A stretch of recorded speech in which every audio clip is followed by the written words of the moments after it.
Once upon a time, I had a fascination with adventure motorcycles. I couldn't find people to talk to about my passion, so I built a forum. Our members had amazing conversations about their adventures, their crazy weddings, and the times they were there for each other when something terrible happened. Forum software is stuck in the 90s, and yet, in the Facebook era, Adventure Rider became the internet's most popular motorcycle community. The big reason our members put up with ancient software is they have interests they can't talk about with people they follow on Facebook and Twitter. After years of frustration with forum software and Reddit, and failed efforts to move Adventure Rider to something better, four of us who love online conversations quit our awesome jobs to build a service that we're dying to use, Cake. Cake combines the best of Medium, Slack, and Reddit. It has the beauty and readability of Medium, the fun of Slack, and the addictive quality of Reddit. A big difference between Cake and other services is the ability to have conversations around very specific interests, like 65 Mustangs or Leica cameras, your interest graph. The unicorn that I think everyone's looking for, not just me, is the picture-perfect interest graph play. Mm-hmm. People spend enormous amounts of money on their hobbies that matter to them.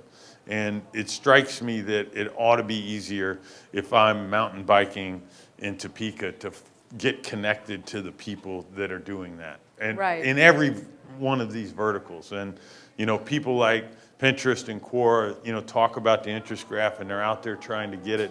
But I don't feel like we've had the Google of that space. The monetization element, if someone pulls that off, if someone aggregates everybody around every single interest with a geographic overlay also, ooh, man, that is going to sing. That is going to be a really big outcome. During our year of crafting Cake, the world-changing power of social media took over the headlines. And I won.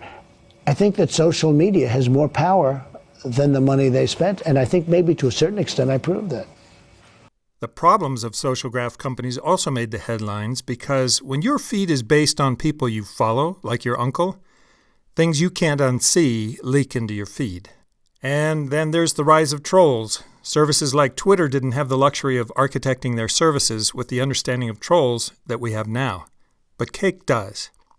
Had in myself, even from the earliest days, I think we would have thought about a different architecture for the service had we known how severe this issue would get. Yeah, because this still makes sense. Yeah, right, exactly. You press this and the link goes away. Rarely do the planets align perfectly with the founding team, but they did with us. The four of us worked together for years to bootstrap SmugMug into a profitable company with millions of customers, among them the very top photographers in the world.